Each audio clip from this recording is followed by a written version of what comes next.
All right, everybody, welcome back. It's Marathon Mondays Live. It's August 13th, 2018. Darren is finally back. Back welcome from back, vacay. Darren. Hey guys.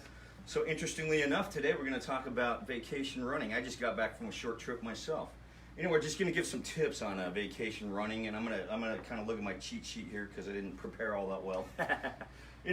One thing that I like to do is when you're training for a marathon, sometimes you have big weeks, sometimes you have like weeks that aren't so big on the mileage. So I would actually, if you can plan your vacation around your running, seems a little crazy, but if you're training for a marathon, you may want to try to pick a low mileage or no mileage week, because a lot of times during vacation things come up and you can't quite make the runs with traveling a day or two more than you thought.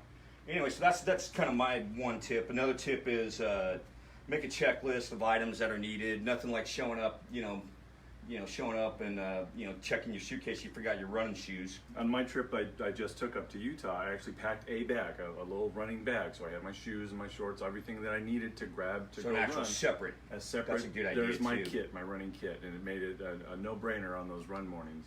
One other thing, like with the apparel, obviously dress accordingly, right? If you're traveling somewhere in the world where it's freezing, you probably don't just want shorts and a t-shirt, a beanie, some gloves. Plan your vacay accordingly. Anyway, all right, so here we are to number 3.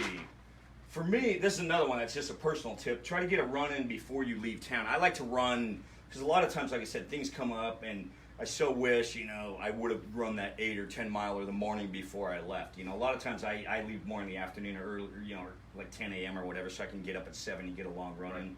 I don't know if you've ever... Less this one, but the next point, ask somebody local.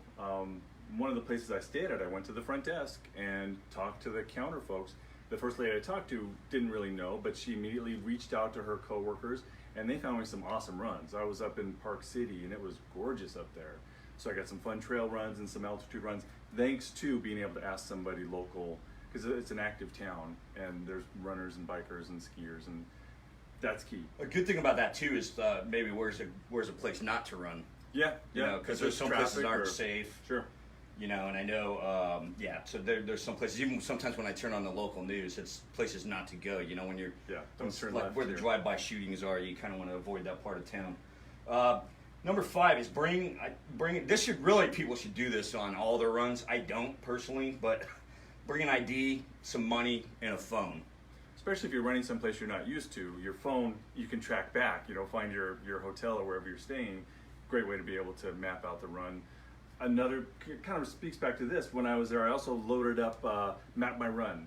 And immediately, right where I was running, a bunch of other runs that other people had done popped up. Oh, that's cool. They weren't kind of where I wanted to go, but it can be a great resource and another great reason to bring your phone. Because plus, if you get lost and you're on a real long run, you can actually, at least if you're in the United States, you can go Uber or Lyft, right? Give me a ride home. May it work. The money, the money's good. If you need to stop, you get thirsty, Yeah. And the ID, like I said, do you run with an ID when you run? I run with this ID. Okay, that's cool. Yeah. That's good. Yeah. So anyway, So another thing I did, Darren already brought this up, like, have fun, enjoy the scenery. I mean, there's like when you go running in certain places, the beauty, I've like run up in Mammoth and you were saying Park City. Gorgeous. And sometimes even just slow it down maybe, kind of take a look around. You get used to running in your route and doing your training runs, and it can be the same kind of over and over again. You're in someplace new, take advantage of that. I was up in the trees and the hills and the altitude, and it was amazing. It made you want to go out and run more than you might otherwise. So take advantage of your location. If it's a running destination, use it. It's awesome. All right, so that's about it. Top 6 tips. So we'll see you all next Monday. Thank you. Enjoy your vacation. See you guys.